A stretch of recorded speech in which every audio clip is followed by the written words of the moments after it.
আসসালামু আলাইকুম। প্রিয় দর্শক, আপনারা জানেন যে বিভিন্ন সময় মুভিতে দেখেছেন যে ত্রিভুজ প্রেমের কাহিনী। ত্রিভুজ প্রেম কিন্তু ম্যাক্সিমাম ক্ষেত্রে দেখা যাচ্ছে, মুভিতে বিশেষ করে দেখবেন আপনি, এর অন্তিম পরিণতি কিন্তু ট্র্যাজেডি। ট্র্যাজেডি মানে এর কোনো আসলে সাফল্যের কোনো ইতিহাস সম্ভব না। আসলে ত্রিভুজ প্রেম তো তিনজনের মধ্যে কিভাবে আপনি একটা সফল সমাপ্তি ঘটাবেন। তো আমাদের রাজনীতিতেও আমরা বিগত আওয়ামী লীগ সরকারের পতনের পর, মানে গত বছরের অগাস্টে আমরা একটা ত্রিভুজ প্রেম দেখেছিলাম। সেই ত্রিভুজ প্রেমটা কি ছিল? বিএনপি, অন্তর্বর্তীকালীন সরকার এবং জামাত, এই তিনজনের একটা ত্রিভুজ প্রেম। তিনজনে মিলে দেশে একটা সংস্কার করবেন, দেশ থেকে স্বৈরাচার হটানোর জন্য অথবা ফ্যাসিবাদ মুক্ত করার জন্য সংস্কার করবেন, যাতে নাকি আগামীতে কেউ ফ্যাসিবাদী না হয়ে উঠতে পারে, সেই প্রচেষ্টায় লেগেছেন। এটা ভালো প্রস্তাব ছিল, আমি নিজেও চেয়েছিলাম যে এমন একটা কিছু হোক যাতে নাকি ফ্যাসিবাদের আবার পুনরুত্থান না হতে পারে। এবং সেটা করতে গিয়ে তারা যেটা করেছেন যে এই ত্রিভুজ প্রেমের পরিণতিতে আওয়ামী লীগের কার্যক্রমকে নিষিদ্ধ করা হয়েছে। তো এখন তো মধুরায়ণ সমাপ্যায়ন যেটা বলা হয় আর কি, যে একটা মানে খুবই মধুর মিলন ঘটবে, কিন্তু সেটা ঘটেনি। রাজনীতির কবলে পড়ে এই ত্রিভুজ প্রেম এখন ত্রিমুখী সংঘাতের রূপ নিয়েছে। আমি বলছি যে সংস্কারের কথা বলা হয়েছিল, সেই সংস্কার যখন একটা অন্তিম পরিণতির দিকে যাচ্ছে, মানে শেষ হবে যখন, এবং সেই সংস্কারের শেষ যে প্রস্তাবটা তারা দিল সরকারের কাছে, এই জাতীয় ঐক্যমত্য কমিশন, ওটা দেখার পর বিএনপির পক্ষ থেকে সরাসরি বলা হলো যে আমাদের সঙ্গে প্রতারণা করা হয়েছে।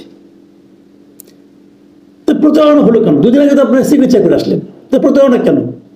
এবং বিএনপির বক্তব্যটা হলো আমরা যা সিগনেচার করেছি এখন এই প্রস্তাবে আমরা তা পাচ্ছি না। আমরা যেভাবে সিগনেচার করেছি প্রস্তাবে সেটা নাই, উল্লেখ নাই। মানে এটা হলো অনেকটা এরকম আর কি, যে ওই বিয়ের অনুষ্ঠান দেখেন না, আলোচনা হয় কাবিন কত টাকা হবে, কি কি গহনা দেবে, কি কি করবে না, দেওয়া নেওয়ার একটা হিসাব হয়। তারপর বিয়ে যখন পড়াতে যায় তখন দেখা যায় ওই গহনাগুলো আসে না, যে সমস্ত গহনা দেওয়ার কথা ছিল তার কিছুই দেয়নি, অথবা দিলে হয়তো ইমিটেশন দিয়েছে, অথবা দেয়নি। এটা নাকি ঝামেলা হবে না, সেই ঝামেলা হয়েছে।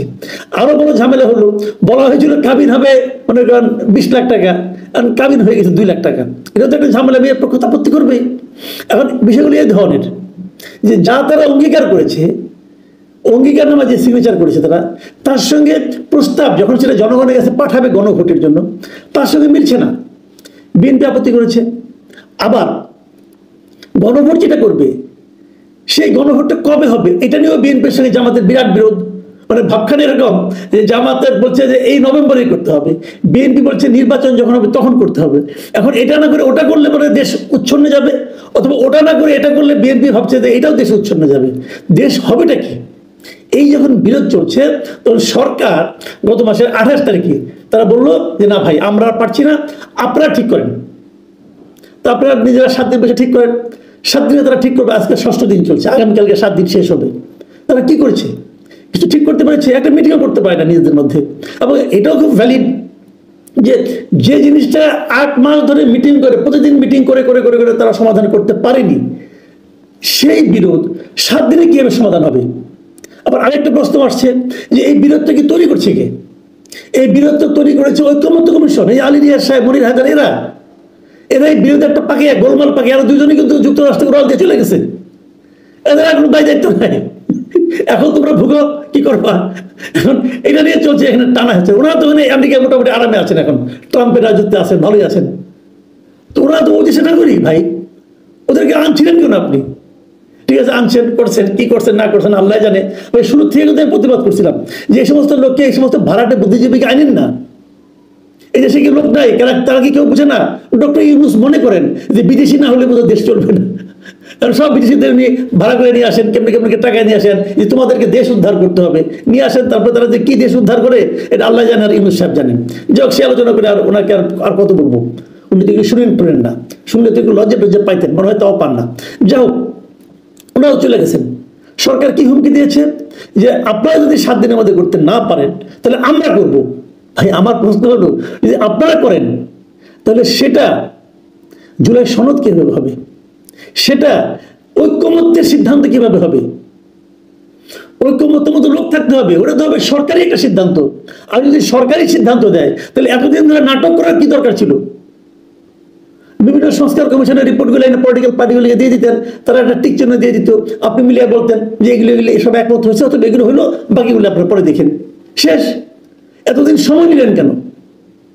সময় নিয়েছেন এই কারণে, আসলে আপনারা সংস্কার চেয়েছেন কিনা জানি না, তবে সময় নিতে চেয়েছেন। যতদিন সময় নেওয়া যায় ততদিন ক্ষমতায় থাকা যায়, যতদিন ক্ষমতায় থাকা যায় ততদিন ঘি পাওয়া যায়, আঙুল বাঁকাও করতে হয় না, ঘি অটোমেটিক চলে আসে, আরামই আরাম। এই তো মতলবটা ভাই, এই মতলবগুলো তো আমরা বুঝি। আমরা তো এই দেশে অনেক বছর ধরে আছি, এই দেশের মাটি মানুষ মোটামুটি তো চিনি রে ভাই, কে কিভাবে কি করে জানি না। দেখেন বিরোধটা কোথায় যে ঠিকছে সেটা একটু বলি। কালকে 7 তারিখ, কালকের আগে আজকে হলো শেষ দিন, কিন্তু আজকে আপনারা একটু দেখেন যে বিভিন্ন পলিটিক্যাল লিডাররা আজকে, বিশেষ করে বিরোধী যে দুইটা দল আছে, এরা কে কি বলেছে এটা একটু দেখেন, শুনেন, তাহলে বুঝতে পারবেন। আজকে একটা অনুষ্ঠানে বিএনপির আমির খসরু মাহমুদ চৌধুরী ছিলেন, আর জামাতের হামিদুর রহমান আজাদ যিনি আছেন ওনাদের সহকারী জেনারেল সেক্রেটারি জেনারেল, উনিও ছিলেন। একই মিটিংয়ে পাশাপাশি বসে ওনারা কিন্তু পরস্পরের বিরুদ্ধে কথা বলেছেন। আমির খসরু মাহমুদ চৌধুরী কি বলছেন যে আপনারা কোথায় কোথায় রাস্তায় যাবেন, যদি বৃহত্তম দল যদি নামে তাহলে কিন্তু সংঘাত হবে। তার মানে বৃহত্তম দলকে, মানে ওনারা নিজেরা। আর হুমকিটা দিলেন কাকে? জামাতকে। একসঙ্গে তো প্রেম ছিল রে ভাই, এখন জামাত আর বিএনপিতে লেগে গেল কেন? কারণ এই যে জুলাই সনদ এবং তার বাস্তবায়ন প্রক্রিয়া নিয়ে বিএনপি যে অবস্থানে, জামাত তার বিপরীত অবস্থানে। জামাত বলছে এইভাবেই হবে, জামাত বলছে যে এই নভেম্বরের মধ্যে গণভোট হতে হবে, বিএনপি বলছে গণভোট হবে নির্বাচনের দিন, এত আগে না। আর বিএনপি বলছে আমরা যে সমস্ত নোট অফ ডিসেন্ট দিয়েছিলাম সেগুলোকে অন্তর্ভুক্ত করতে হবে। এটা হলো একটা বেসিক। আরো 5 দফা আছে জামাতের সব মিলে 5 দফা, এবং 5 দফা দাবিতে তারা তো আন্দোলন মাঠে নামছে, এবং 8টা দলকে তারা সঙ্গে পাইছে, মানে তারা সহ 8টা। এবং তারা এটাও হুমকি দিচ্ছে যে 11 তারিখের পর 11 তারিখে ঢাকায় মহাসমাবেশ করবে, এবং 11 তারিখের পর ঢাকা তাদের দাবি যদি না মানা হয় তা ঢাকা শহরের চেহারা তারা পাল্টে দেবে। হচ্ছে এটা কি? আবার জামাত কি বলেছে যে আপনাদের সঙ্গে কি আলোচনা করবো, আমাদের লিডার তো গত বৃহস্পতিবার আপনাদের মহাসচিবকে ফোন করেছিল। হ্যাঁ করেছিল, তাহের সাহেব ফোন করেছিল মির্জা ফখরুল ইসলাম আলমগীরকে, আসেন মিটিং করি। মির্জা ফখরুল ইসলাম আলমগীর বলছে ঠিক আছে আমি আলাপ করে দেখি আমার দলের সঙ্গে আলাপ করার পর এই তো আজকে তারা এই রিয়াকশনটা দিল অফিসিয়াল, মানে তাদের কাছে দেয়নি, মিটিংয়ে দিয়েছে। কিরকম ভাবে দিয়েছে শুনেন। সেই মিটিংয়ে আজকে একটা মিটিংয়ে ছিলেন আপনার সালাউদ্দিন আহমেদ সাহেব, ওনাদের স্থায়ী কমিটির সদস্য। সালাউদ্দিন আহমেদ সাহেব 2-3টা কথা বলেছেন। উনি আবার জামাতকে কিছু বলেন না, উনি সরাসরি সরকারকে বলেছেন, এবং উনি সরকারকে বলছেন যে আপনাদেরকে আমরা সমর্থন করছি, কিন্তু সেই সমর্থনটা কিন্তু একটা বাউন্ডারির মধ্যে আছে, এই সীমার বাইরে যাব না। আর আপনারা যদি মনে করেন যে অন্য একটা রাজনৈতিক দলকে দিয়ে আমাদেরকে আহ্বান করবে মিটিংয়ের জন্য, সে আলোচনায় আমরা যাব না। প্রধান উপদেষ্টা আপনি আছেন, আপনি ডাকেন আমরা যাবো, ওদেরটাকে আমরা যাবো কেন? তার মানে কি দাঁড়াচ্ছে যে তারা কিন্তু মাইন্ড করছে যে আপনি ডাকবেন আমাকে ডাকেন, আপনি কেন জামাতকে দিয়ে আমাকে ডাকাচ্ছেন? একদম ভ্যালিড কোশ্চেন, কিন্তু এই প্রশ্নে জবাব কি আসবে? এবং যেটা খুব অ্যালার্মিং আমি মনে করি সেই জিনিসটা হলো, মানে এই সরকারকে সালাউদ্দিন আহমেদ সাহেব যে কথাটা বলেছেন, এই কথাটা আপনাদের আমি হুবহু পড়ে শোনাতে চাই। উনি কি বলেছেন? উনি বলেছেন আপনারা কোনো নির্বাচিত সরকার নয়, এটা আপনারা যেন সবসময় ইয়াদ রাখেন। সরকারকে বলতেছে কিন্তু যে আপনাদের মনে রাখা দরকার। কেন মনে রাখা দরকার? যে আপনাদের যদি অনির্বাচিত সরকার হন, আপনাদের অনেক কিছু করার ইখতিয়ার নাই, এবং আপনাদের পেছনে কোনো জনসমর্থন নাই। এটা বিএনপি লোক বলতেছে। এবং আরো বলেছেন আপনাদের এরকম কোনো ইখতিয়ার নাই আমাদেরকে ডিকটেট করা যে 7 দিনের ভিতরে আপনার সিদ্ধান্ত না হলে আমরা সিদ্ধান্ত নেব।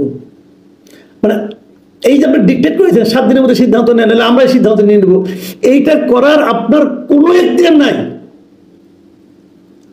কে কাকে ওয়ার্ন করছে? বিএনপি সতর্ক করে দিচ্ছে অন্তর্বর্তীকালীন সরকারকে, এবং তারপর ফিনিশিং এই কথাটা বলেছেন এত শক্তি প্রদর্শন আপনাদের বোধহয় মানায় না। দেখুন অনেকদিন আগে আমি একটা কথা বলেছিলাম যে এই সরকারের সবচেয়ে বড় স্ট্রেংথ হচ্ছে বিএনপি,